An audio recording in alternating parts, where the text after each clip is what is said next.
नमस्कार मित्रांनो, welcome back in the world of Ayurveda Marathi. शेवटचा पेपर राहिलेला आहे, लास्ट बट नॉट लिस्ट. खूप जास्त मुलं इथपर्यंत येईपर्यंत थकून जातात. एवढे मोठे पेपर दिले, अॅनाटॉमी, पदार्थ विज्ञान, संहिता, संस्कृत, पूर्ण इथपर्यंत येऊस तर जीव तुमचा कासावीस होतो आणि शेवटच्या पेपरला काय होतं, तुम्ही थकून जातात आणि जेवढे एफर्ट्स लावायला पाहिजे तेवढे लावत नाहीत खूप सारी मुलं. परंतु आणखी थोडेसे 3 दिवस आपल्याला मेहनत करायची आहे आणि शेवटचं हे फर्स्ट इयरची जी काही झंझट आहे, जे काही सिलेबस आहे, त्याला एंड करून टाकायचं आहे. ऑलमोस्ट तुमचा आता सिलेबस काय झालेला आहे, इरेज झालेले आहेत मागचे सब्जेक्ट. आता फक्त आणि फक्त क्रिया शरीर एकुलता एक सब्जेक्ट राहिलेला आहे आणि त्या सब्जेक्टचं गाईडन्स करण्यासाठी पुढचे 1-2 दिवस मी तुमच्या सोबत असेल. मग ते लास्ट मिनिट एम-पी व्हिडिओ असू द्या किंवा हा शेड्यूलचा व्हिडिओ असू द्या. तुम्हाला स्टडीमध्ये काय-काय करायचंय, काय नाही करायचं, पूर्ण गाईड पेपर होईपर्यंत मी तुम्हाला करणार आहे. ठीक आहे. आज आपल्याला अॅनाटॉमीचा पेपर झाल्यानंतर थोडीशी रेस्ट करून आपल्याला काय चालू करायचं आहे, क्रिया शरीर या विषयाचा अभ्यास करायचा आहे. क्रिया शरीर काही जणांना खूप जास्त सोपं वाटतं, काही जणांना लेंदी वाटतं, काही जणांना मॉडर्न सोपं जातं, काही जणांना आयुर्वेद छोटं वाटतं किंवा काही जणांना मॉडर्न मोठं वाटतं. खूप सारे प्रश्न आहेत. त्यासाठी आपण अभ्यास करायच्या आधी मी तुमच्यापुढे एक एनालिसिस ठेवत आहे. त्या एनालिसिसमध्ये किती मॉडर्नचा पार्ट येणार, किती आयुर्वेदचा पार्ट येणार, याच्यामध्ये कन्फ्युजन असतं खूप जणांना. सगळ्यात पहिले जो आयुर्वेद पार्ट असतो मित्रांनो, आयुर्वेद पार्ट आणि दुसरा मॉडर्न पार्ट. आयुर्वेद पार्ट 60% पेपरमध्ये असतो, 60 मार्क्ससाठी असतो आणि 40 मार्क्ससाठी तुम्हाला मॉडर्न पोर्शन असतो. मग त्यामध्ये आणखी पाहायला गेलं तर मॉडर्न कसं येतं सर, मॉडर्न वरती आपल्याला 2 एल-ए-क्यू पाहायला मिळतात. त्यानंतर 3 एस-ए-क्यू पाहायला मिळतात दोन्ही पेपरमध्ये. सध्या आपण पेपर 1 चा बोलूया, पेपर 2 चा. पेपर 1 झाल्यानंतर पुन्हा मी तुमच्या पुढे येईल. ठीक आहे. आणि त्यानंतर 5 एमसीक्यू, फक्त 5 मॉडर्नचे टॉपिक आहेत. 5 एमसीक्यू तुम्हाला मॉडर्न वरनं दिसणार आहेत. असं 40 मार्काचं वेटेज. 2 एलक्यू 20 मार्क, 3 एसक्यू 15, 20 आणि 30 35 आणि हे 5 40 मार्क तुम्हाला अशा प्रकारे पेपरमध्ये मॉडर्न सेक्शन वरून दिसणार आहेत. बाकी उरलेले सगळे 2 एलक्यू, 5 एसक्यू, 15 एमसीक्यू तुम्हाला 60 मार्क आयुर्वेद पार्ट वरून दिसणार आहेत. 5 एसक्यू, 2 एलक्यू आणि त्याचबरोबर तुम्हाला स्क्रीनवरती दिसतंय 15 एमसीक्यू. आता सांगा मग कशावरती जास्त फोकस करायला हवं? आयुर्वेद पार्टवरती. खूप जणांना वाटतं की माझं मॉडर्न डिटेलमध्ये झालेलं नाही, असं तसं ब्ला ब्ला. बघा, काय जास्त इम्पॉर्टंट आहे? आयुर्वेद पार्ट जास्त इम्पॉर्टंट आहे. मॉडर्न वरती 3 एसक्यू 2 एलक्यू आहेत. त्यामध्ये मी लास्ट मिनिट आयएमपी मध्ये जे काही सांगेल ते तुम्ही कान उघडे ठेवून आणि डोळे उघडे ठेवून ऐकायचं. तुमचा मॅक्झिमम पेपर त्याच्यातून कव्हर होणार आहे. आणि जर मॉडेल क्वेश्चन पेपर तुम्ही घेतलेला असेल त्याच्या बाहेरचा क्वेश्चनच तुम्हाला दिसणार नाही. त्यामुळे मॉडेल क्वेश्चन तुम्ही जर आता चॅप्टर वाईज प्रिपेअर करायला घ्याल, मी सांगतोय तसं तुम्ही चॅप्टर प्रिपेअर करायचा, मॉडेल क्वेश्चन पेपर मधले सर्व क्वेश्चन कव्हर झालेले आहेत की नाही पाहायचं. त्यानंतरच दुसरा चॅप्टर चालू करायला घ्यायचा. कारण मॉडेल क्वेश्चन पेपर मधले तुम्ही सर्व क्वेश्चन कव्हर केलेले आहेत म्हणजे 100% पेपर तुमचा कव्हर झालेला आहे, एवढी तुम्हाला मी गॅरंटी देत आहे. कळतंय? त्यामुळे मॉडेल क्वेश्चन पेपरला प्रायोरिटी द्या सर्वात मोठी. स्टार्ट करूया की कशा पद्धतीने आपला अभ्यास स्टार्ट करायचा आहे. म्हणजे मॅक्झिमम रिव्हिजन आपली झाली पाहिजे. जास्त फोकस आपलं हाय वेटेज टॉपिक वरती झालं पाहिजे. आता 8 ते 11 डायरेक्टली 5 ला पेपर तुमचा झाला.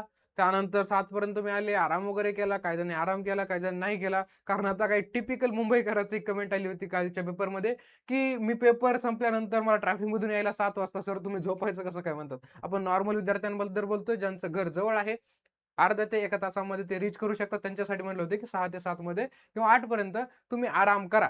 ठीक आहे. ज्यांना जेव्हा पॉसिबल होईल तेव्हा करा, परंतु 8 वाजता अभ्यासाला बसा.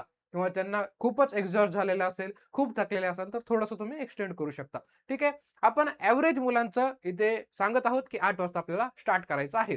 8 ते 11 पर्यंत काय आपलं टार्गेट ठेवायचं सर? 8 ते 11 पर्यंत. 8 ते 11 पर्यंत जे काय आपले पहिले 3 चॅप्टर आहेत, ज्याच्यावरती पहिला एसक्यू येणार आहे. प्रत्येक एसक्यू आपल्याला इम्पॉर्टंट आहे. प्रत्येक मार्क आपल्याला इम्पॉर्टंट आहे, लक्षात ठेवा. प्रत्येक एसक्यू पहिले 3 एसक्यू कशावरती येतात? ते पहिले छोटे-छोटे चॅप्टर आहेत. कोणकोणते? शारीर, त्याच्यानंतर प्रिन्सिपल्स ऑफ आयुर्वेदा आणि त्रिदोषा. या तिन्हीवर मिळून एक एसक्यू. तो कशावरून येतात? लास्ट मिनिट आयएमपी मध्ये जाऊन पाहायचं. की आधी तिन्ही चॅप्टर व्यवस्थित प्रिपेअर करायचे आणि त्याच्यानंतर लास्ट मिनिट आयएमपी मध्ये सांगितले ते पाठ करायचं. कळालं? हा पॅटर्न तुमचा असला पाहिजे. आणि चेक काय करणार? मॉडेल क्वेश्चन पेपर मधलं सर्व काही कव्हर झालेलं आहे का. तुम्ही अनालिसिस साठी मोस्ट रिपीटेड क्वेश्चनचा व्हिडिओ टाकलेला आहे, तोही जाऊन पाहायचा. म्हणजे तुम्हाला एक पॅटर्न कळून येईल की कोणत्यावरती मोस्ट ऑफ द क्वेश्चन विचारले जातात, कोणते सारखे विचारले जातात. त्याच्यासाठी व्हिडिओ अवेलेबल आहे. ठीक आहे. पहिले 8 ते 11 मध्ये तुम्ही ते 3 चॅप्टर प्लस आहार पाक करून घ्यायचा. याच्यामधले इम्पोर्टंट मध्ये मी सांगून देईल कशावरती फोकस करायचा. आधी पूर्ण चॅप्टर करायचा, त्यानंतर अवस्थापाक चॅप्टर वरती याच्यावरती फोकस करायचा आहे. कोष्टाचे प्रकारे पाहून घ्यायचे. त्यानंतर पुढे क्रियाकाल. क्रियाकाल घ्यायचा. क्रियाकाल व्यवस्थित रीड करून घ्यायचा. साहीला साही अवस्था, क्रियाकालचा इंट्रोडक्टरी श्लोक आणि चयाचा श्लोक पाठ करायचा. त्याच्यानंतर दोष वृद्धिशयाचे फक्त इथे काय पाहायचे श्लोक. पूर्ण वात पित्त कफ इथे पाहायचं नाही 8 ते 11 मध्ये. फक्त दोष वृद्धिशयाचे श्लोक पाहायचे, त्याचे एक्सप्लेनेशन पाहिजे. कळतंय हे सगळं काही. आणि जो काय तुम्ही दोष वृद्धिशय श्लोक पाहताय ते पाहताना कसं पाहायचंय, दोषाचा श्लोक, वृद्धीचा श्लोक. ठीक आहे. दोषाचे प्रकोप होण्याची कारणे, क्षय होण्याची कारणे. ठीक आहे. आणि ते कसं क्युअर करता येईल यावरही तुम्हाला अभ्यास असला पाहिजे. जे आयुर्वेदा मराठीच्या लेक्चर कोर्समध्ये होते त्यांना माहिती आहे, बाकीच्यांचा आता तुम्ही सेल्फ केला असेल त्यांच्यासाठी सांगतोय. तुम्हाला पेपरमध्ये क्षयवृद्धीत विचारली जाईल, पण त्याच्यासोबत तुम्हाला क्षय का झाला त्याची कारणे लिहायची, वृद्धी का झाली ह्याची सुद्धा कारणे लिहायची. पेपर आणखी अट्रॅक्टिव्ह होऊन जाईल. त्यानंतर पुढे तुम्हाला सर्वात महत्वाचा मॉडर्नचा टॉपिक उरकायचा आहे 8 ते 11 मध्ये. सर 1 तासामध्ये होऊन जाईल. फिजिओलॉजी ऑफ नर्वस सिस्टम, किंवा जास्त लागत असेल तर जास्त वेळ घ्या. फिजिओलॉजी ऑफ नर्वस सिस्टम अति डिटेलमध्ये करत जाऊ नका. तुम्हाला ज्या गोष्टी इम्पॉर्टंट सांगितल्या त्या गोष्टी नर्वस सिस्टम मधून केल्या तरी चालून जाईल. ठीक आहे. क्रॅनियल नर्व्स व्यवस्थित करून घ्यायचं, क्लासिफिकेशन व्यवस्थित करून घ्यायचं. याचं मोस्ट ऑफ टाइम त्याच्यावरच क्वेश्चन विचारला जातो. त्यानंतर 8 ते 11 रात्री आपण छोटे चॅप्टर करून घेतले. याच्यावरती एसीक्यू येण्याचे चान्सेस असतात, याच्यावरती एसीक्यू येण्याचे चान्सेस असतात, आणि वरचे 3 मिळून येण्याचे चान्सेस असतात. आणि क्षयवृद्धी श्लोक तर इम्पॉर्टंट 8 ते 11 मध्ये छोटा करून आपण मोस्ट ऑफ पार्ट इथे कव्हर केला. आणि रिलॅक्सिंग आहे, जास्त एक्झॉस्ट होऊ नये म्हणून आपण तो पार्ट ठेवला. आता येऊया आपण मेन आपल्या एफर्ट्सकडे. दुसऱ्या दिवशी उठायचं. कधी उठायचं सर, आपल्याला दुसऱ्या दिवशी 11 ते 5:45 पर्यंत झोपलो आपण 5:45 ला आपण उठलोय. 5:45 पासून तर 6:15 पर्यंत तुम्ही फ्रेश होऊन घ्यायचं. जे काय तुम्हाला आंघोळ करायची, 5:15 ला उठल्या पाणी गरम करायला ठेवा, आंघोळ करा, काहीही करा. तुम्हाला जे काय करायचं 6:15 वाजता फ्रेश होऊन बसा. शक्यतो आंघोळ करून बसा, आणखी फ्रेश व्हा. 6:15 ते 9 पर्यंत तुम्हाला मेन टॉपिकला हात घालायचे. आता वात. ठीक आहे. वात दोष. त्याच्यानंतर पुढे आहे रेस्पिरेटरी सिस्टम आणि अग्नी. वातदोष आणि रेस्पिरेटरी सिस्टम सोबत का बरं अभ्यास करायला दिलाय मी, कारण तुम्हाला रेस्पिरेटरी सिस्टमचं normal mechanism, breathing mechanism plus तुम्हाला अर्वाचीन मतानुसार विचारलं जातं कधी कधी. म्हणजे काय, प्राचीन मतानुसार म्हणजे वात दोषामध्येच तुम्हाला बुकमध्ये वाचायला मिळेल की आयुर्वेदिक पद्धतीने श्वसनची क्रिया कशी आहे ती सुद्धा वाचून घ्यायची. ठीक आहे. श्वास घेणं, श्वास सोडणं, हे सगळ्या गोष्टी म्हणजे तुम्हाला तोही इलेक्यू आला तर टॅकल करता येईल. वातदोष व्यवस्थित सगळं काही वाचून घ्यायचं, पूर्ण वातदोष वाचून घ्यायचा. कारण वात पित्त कफ अशी गोष्ट आहे तुम्हाला सोडून चालणार नाहीये, तो कव्हर होणार आहे. लास्ट मिनिट टाइम मध्ये तुम्हाला सांगितलेलं आहे की कशा पद्धतीने त्याच्यावरती क्वेश्चन विचारले जातो. वात पित्त कफ तिन्ही पेपरमध्ये कव्हर होणार आहे, त्याला माफी नाहीच. ठीक आहे. वात दोष पूर्ण, रेस्पिरेटरी सिस्टम आणि अग्नी छोटा चॅप्टर आहे. अग्नीचे प्रकार, अग्नीची व्याख्या काय असेल आणि प्रकार, एवढं केलं तरी अग्नी सफिशियंट आहे. ठीक आहे. जठर अग्नी त्याच्यामध्ये इम्पॉर्टंट आहे, याच्यावर फोकस करायचंय. आणि मेन काय असणार, 6:15 ते 9 पर्यंत तुमचं वात दोष आणि रेस्पिरेटरी सिस्टम. ठीक आहे. दोन्ही चॅप्टर महत्वाचे आहेत. त्यानंतर पुढे जायचं. तुमचं सर्व काही मल्टिपल रिव्हिजन सोबत कव्हर होण्याचा प्लॅन बनवलेला आहे. त्यामुळे तुम्ही या प्लॅनने जा. तुम्ही स्वतः कराल तर एकच रिव्हिजन होईल. मी देतोय तुमचे कमीत कमी 3 रिव्हिजन चांगली होतील. आणि हाय टॉपिक जे आहेत, हाय वेटेज टॉपिक आहे, त्याच्यावर जास्त फोकस करायला सांगितलेलं आहे. 9 ते 9:30 मध्ये ब्रेक घ्या, नाश्ता करा, तुम्हाला जे काय असेल ते. 9:30 ते 12:30 पुढच्या स्लॉट मध्ये काय करायचं, पित्त दोष करायचा आहे, त्याच्यासोबत जीआयटी करायचा आहे आणि आहार. ठीक आहे. का बरं हे सोबत घेतले सर, पित्त दोष पाचक पित्त. लक्षात ठेवा क्वेश्चन, पाचक पित्त आहारामध्ये महत्व. ठीक आहे. पाचक पित्त, त्याच्यानंतर जीआयटी, पूर्ण जीआयटी करून घ्यायचा. आणि आहार सुद्धा, आहाराचं वर्गीकरण, डेफिनेशन, महत्व, आहार विधी, विशेष आयतने, आहार जे फूड कन्झ्युमिंगचे जे रूल्स आहेत त्याला आहार विधी विधान असं म्हणतात, तेही तुम्ही व्यवस्थित करून घ्यायचे. हे पूर्णपणे इथं काय केलं आपण, पित्त, जीआयटी आणि आहार करून घेतला. रिलेटेड आहेत म्हणून सोबत दिलेले आहेत आणि इम्पॉर्टंट पण. जीआयटी वरती फिक्स एसीक्यू सुद्धा आहे, पित्तवरती क्वेश्चन दिसेल, आहारवरती क्वेश्चन दिसणार आहे. त्याच्यामुळे 9:30 ते 12:30 मध्ये एकदम परफेक्ट हे चॅप्टर करून घ्यायचे आणि डिटेल मध्ये वाचायचं एकदम. पित्त पूर्ण स्थानापासून, गुणापासून, त्याचं सामान्य कार्य, प्रकार, त्याच्यानंतर क्षय, वृद्धी, हे सगळं टोटल इथे झालं पाहिजे. जीआयटी मधले सगळे पॉईंट वाचायचे आणि ज्या लास्ट मिनिट आयएमपी मध्ये दिलेले ते काय करायचे, ते पूर्णपणे आपल्याला पाठच असले पाहिजे. लास्ट मिनिट आयएमपी मध्ये जे हायलाइट करून दिलेले आहेत त्या गोष्टी. त्यानंतर आहार सुद्धा सेम. ठीक आहे. आणि तुमचा पूर्ण चॅप्टर म्हणजे आता हा सेक्शन झाला की काय करायचं, मॉडेल क्वेश्चन पेपर चेक करायचा, 5ला 5 मॉडेल क्वेश्चन पेपर, की याच्यामधला काही क्वेश्चन सुटला आहे का, म्हणजे मी हे 3 चॅप्टर केले, याच्यामधला काही क्वेश्चन सुटला आहे का, नाही सुटला चालू राहायचं. पुढे 12:30 ते 1 मध्ये रेस्ट करा, जेवण करा, 1 ते 1:30 मध्ये रेस्ट करा. 1:30 वाजता पुन्हा आपण अभ्यासाला लागलो, वात पित्त झालाय, महत्वाचा कफ स्टार्ट आपण केलेला आहे. काय चालू केलं, कफ दोष, वात पित्त कफ तिन्ही दोष खूप जास्त इम्पॉर्टंट आहे. कफ दोष चालू केला, त्याचबरोबर आता ह्याच्यासोबत होमिओस्टॅसिस आपण चॅप्टर घेतला मॉडर्नचा, आणि देह प्रकृती, प्रकृतीमधली फक्त देह प्रकृती, वात पित्त कफ आता आपण केलं ना, वात पित्त कफ केलं त्याच्या रिलेटेडच आहे. त्याच्यामुळे वात पित्त कफ ही जी देह प्रकृती आहे ते पूर्ण त्याचे पॉईंट्स वाचून घ्यायचे एका खाली. ठीक आहे, काहीच वेळ लागणार, 15 मिनिटांमध्ये होऊन जाईल, कारण वात पित्त कफ तुम्ही व्यवस्थित केलेला आहे. कफ होमिओस्टॅसिस, होमिओस्टॅसिस खूप जास्त इम्पॉर्टंट आहे. क्वेश्चन दिसणार म्हणजे दिसणार, एसएक्यू मध्ये तर दिसेल, नाही तर एलएक्यू मध्ये तर दिसेल. त्याचं मेकॅनिझम व्यवस्थित करून जा, पॉझिटिव्ह निगेटिव्ह आणि डेफिनेशन. बाकी काही पॉईंट आहेत ते लास्ट मिनिट आयएमपी मध्ये सांगतो, परंतु फोकस कशावरती करायचंय तुम्हाला, लास्ट मिनिट आयएमपी चे क्वेश्चन्स आणि बाकी सर्व सिलेबस वाचून घ्यायचंय. लास्ट मिनिट आयएमपी वरती पाठांतर करायचंय. कळालं, हे 3 चे 3 4:30 पर्यंत करून घ्यायचे. 4:30 ते 5 पर्यंत काय करायचं, 4:30 ते 5 पर्यंत ब्रेक घ्यायचा. जेवढे जास्त ब्रेक तेवढं रिफ्रेश व्हायला मदत होईल. 5 पासून 7:30 पर्यंत जी आपण आता पहिले काय केलेली होती, प्रकृतीमध्ये प्रकृतीची व्याख्या, आणि आपण जी वात पित्त कफ प्रकृती होती, देह प्रकृती तेवढे केलेलं होतं. आता मानस आणि भौतिक प्रकृती करायची. मानस मध्ये सत्व रज तम, ठीक आहे, मानस प्रकृती म्हणून तुम्हाला डायरेक्ट लिहू शकतो, किंवा भौतिक प्रकृती लास्ट इयरला जो आहे तो एलक्यूला विचारला गेलेला आहे, तो तुम्ही करून घ्यायचा आहे. आणि त्याच्यानंतर एंडोक्राइन सिस्टम 5 ते 7:30 2.5 घंट्यामध्ये तुम्हाला मेन काम एंडोक्राइन सिस्टम आणि मानस आणि भौतिक प्रकृती असणार आहे. ठीक आहे, ज्यांनी ज्यांनी 1-1.5 महिन्याखाली मी एक आयएमपी व्हिडिओ बनवलेला होता, ते जर तुम्ही व्यवस्थित केलेलं असेल ना, तुम्हाला काहीच नाही, तुमचा एकदम पेपर निघणार आहे. तुम्हाला काही टेन्शन घ्यायची गरज नाही. ज्यांनी 1 महिन्याखाली मी आयएमपी व्हिडिओ टाकला होता ते पाहिलेलं असेल, सर्व काही कव्हर होऊन जाईल त्याच्यामधून. ठीक आहे, आणि जे आता पाहता त्यांनी सुद्धा लास्ट मिनिट आयएमपी वरती फोकस करायचं, एंडोक्राइन सिस्टम. ठीक आहे, ज्यांनी ज्यांनी आता मेन प्रश्न मुलांचा काय, की आतापर्यंत मॉडर्न केलेलं नाही एवढं डिटेलमध्ये, काय करू, जे आयएमपी मध्ये सांगितलं तेवढं करायचे. मॉडेल क्वेश्चन पेपर सगळा पूर्णपणे चाळायचा, आणि सर्व क्वेश्चन मॉडेल क्वेश्चन पेपर केला की संपलं, तुमचा पेपर 100% कव्हर. त्यानंतर 7:30 ते 8 कारण बनवलं तशा पद्धतीने तो 7:30 ते 8 मध्ये जेवण करून घ्या. सर म्हणतात इतक्या लवकर जेवण का, तुम्हाला जेव्हा करायचे तेव्हा करा, फक्त अर्धा तास ठेवलेला आहे, तुमच्या मनावर आहे. 8 ते 11 मध्ये काय काय दिलंय, आता रिव्हिजन स्टार्ट करायचं. आतापर्यंत पूर्ण सिलेबस आदल्या दिवशी 8 पासून दुसऱ्या दिवशी 8 पर्यंत आपला एक राऊंड पूर्णपणे सिलेबसवर झालेला आहे. आणि घाबरून नाही जायचं अभ्यास करताना, की सगळा सिलेबस होईल का नाही, रात्र होत आली, हे होईल का नाही. पूर्ण प्लॅनिंग आपल्या पुढे आहे, आपल्याकडे टार्गेट आहे, त्याच्यामुळे घाबरून जायचं नाही. मी 8 वाजेपर्यंत करणारच आहे, 8चे 8:30 होतील, घाबरायची गोष्ट नाहीये. ज्या पॅटर्न आपल्याला दिलाय, जो पॅटर्न दिलाय त्याच पॅटर्ननुसार आपल्याला अभ्यास करायचा आहे.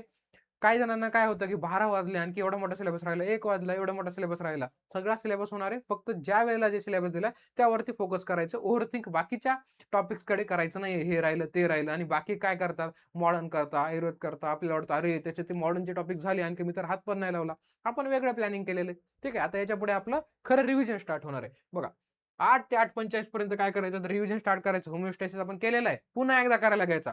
होमिओस्टॅसिस आणि नर्वस सिस्टम, जे की आपण लास्ट डेला केलेलं होतं, नर्वस सिस्टम पुन्हा एकदा घ्यायचं. नर्वस सिस्टमचं क्लासिफिकेशन, क्रॅनियल नर्व्स पार्ट करायच्या. ठीक आहे, आणि त्यानंतर हे नर्वस सिस्टम मध्ये छोट्या छोट्या काही गोष्टी आहेत बरं काय, जसं की फंक्शन विचारलं, सेरेब्रमचं फंक्शन, सेरेबेलमचं फंक्शन, मेडुलाचं फंक्शन, ते शॉर्ट मध्ये तुम्ही वाचून घ्या एकदा.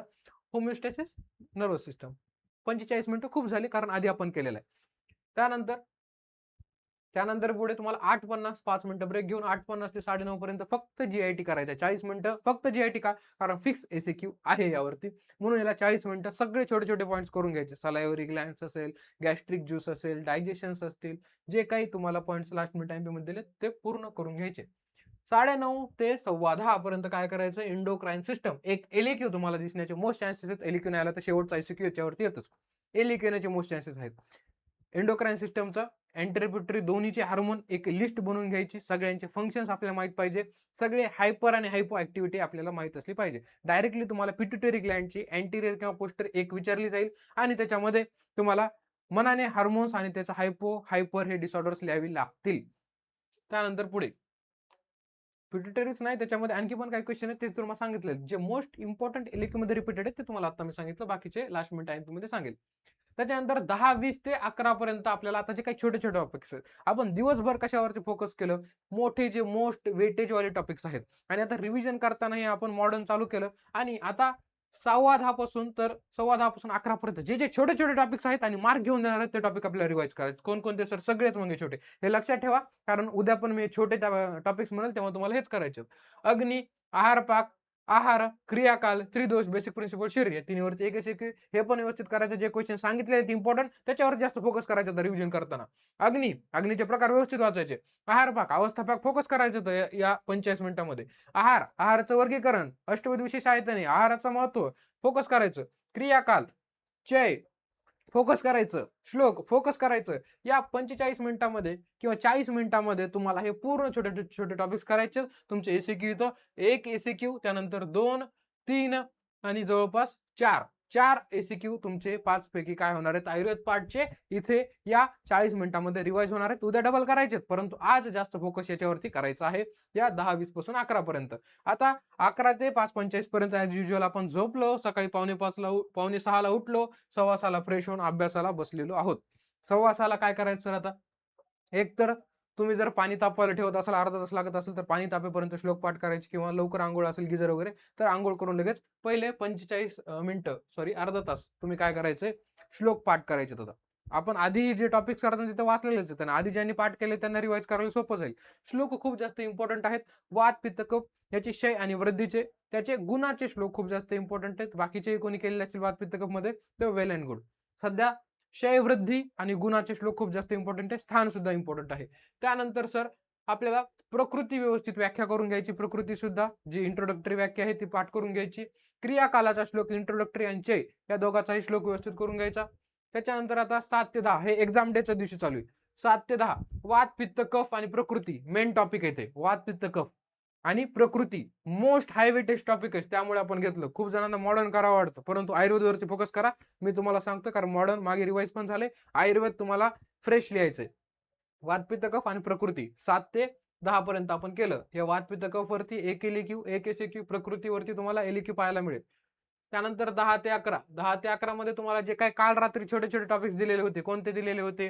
त्याच्यामध्ये क्रियाकाल, पहिले 3 चॅप्टर, त्रिदोष, प्रिन्सिपल, ते सगळे 3 चॅप्टर, क्रियाकाल, हे छोटे छोटे टॉपिक्स पुन्हा एकदा या 1 तासामध्ये रिवाइज करायचे. तुमचे 3 ते 4 एसीक्यू त्याच्यामध्ये पक्के होऊन जातील. त्यानंतर तुम्ही जेव्हा फ्रेश वाचून पेपरमध्ये लिहाल तर आणखी सोपं जाईल. 10 ते 1 पर्यंत पूर्ण मॉडर्न तुम्हाला स्टडी करायचं आहे. ठीक आहे, तुम्ही पहिल्यांदा 2दा रिवाइज केलेलं आहे मॉडर्न, त्याच्यामुळे टेन्शन घ्यायची गरज नाही की आता मॉडलला 10 ते 1च आहे. 10 ते 1 मध्ये पूर्ण फास्ट मध्ये वाचून घ्यायचं. चलत चलत तुम्ही सेंटर पर्यंत पोहोचेपर्यंत सुद्धा वाचू शकता, कारण तुम्ही पहिले 2 वेळा रिवाइज केलेला आहे. तुमच्या हिशोबाने थोडेसे चेंजेस याच्यामध्ये करा, परंतु तुम्ही ॲज इट इज असा फॉलो केला तर 3 रिव्हिजन तुमच्या पूर्ण टॉपिक्स वरती बसणार आहेत. आणि हाय वेटेज वरती जास्त फोकस या टाइम टेबल मध्ये केलेला आहे. या व्यतिरिक्त तुम्हाला काही जरी वाटत असेल तर कमेंट बॉक्स मध्ये सांगा. मी तुम्हाला गाईड करण्यासाठी आता तुमचा पेपर होईपर्यंत मी तुमच्या सोबत आहे. याही पलीकडे कमेंट करायला सुद्धा तुम्हाला वाटत असेल, माझं नाव वगैरे दिसेल, तर तुम्ही इंस्टाग्राम चॅनलवरती लिंक दिलेली इंस्टाग्राम चॅनलवरती जा, आयुर्वेदा मराठी फॉलो करा. त्याच्या बायोमध्ये माझी स्वतःची इंस्टाग्राम आयडी आहे, वैद्य आकाश क्षीरसागर. तेव्हा तुम्ही तिथे जाऊनही मला डायरेक्टली डीएम करू शकता, मेसेज करू शकता मला, आणि मी तुम्हाला लवकरात लवकर रिप्लाय देईल. पेपर चालू आहे त्याच्यामुळे मी लवकर रिप्लाय करत आहे. त्यामुळे तुम्ही जाऊन तिथे काही प्रश्न विचारू शकता आणि मी तुम्हाला याची उत्तर एक्झाम आहे म्हणून लवकरात लवकर देण्याचा प्रयत्न करेल. ठीक आहे, खूप जास्त सोपा पेपर असणार आहे. फक्त आपल्याला माइंडसेट असा ठेवायचा की आणखी आपला पेपर संपलेले नाहीयेत, आणखी आपला फोकस करायचंय. मोस्ट ऑफ टाइम काय होतं मुलांनो, की पोरं क्रियाला लय लाईट मध्ये घेता आणि ते शेवटी तुम्हाला आश्चर्यचकित करून ठेवतं. काहीतरी असे 1-2 असे तुम्हाला जे तुम्ही कधी जास्त अभ्यास केलेला नाही, कमी इम्पॉर्टंट टॉपिक्स असतील ते आपल्या पेपरमध्ये पाहायला मिळतात. त्यासाठी तयार राहायचंय. जे टॉपिक्स मोस्ट एमपी दिलेत त्याच्यावर फोकस करा, कारण 100% पैकी आपल्याला 80% तर पेपर त्याच्यापासून कव्हर होणार असतो. आणि एखादा क्वेश्चन बाहेरचा आला तोही कसा टॅकल करायचा तोही तुम्हाला हळूहळू सांगतो मी लास्ट मिनिट एमपी किंवा आणखी काही व्हिडिओ येणार असतील तर. ठीक आहे, भेटूया पुढच्या व्हिडिओमध्ये, जो काही आपला व्हिडिओ असेल. तोपर्यंत tata bye bye, thank you very much, all the best मित्रांनो.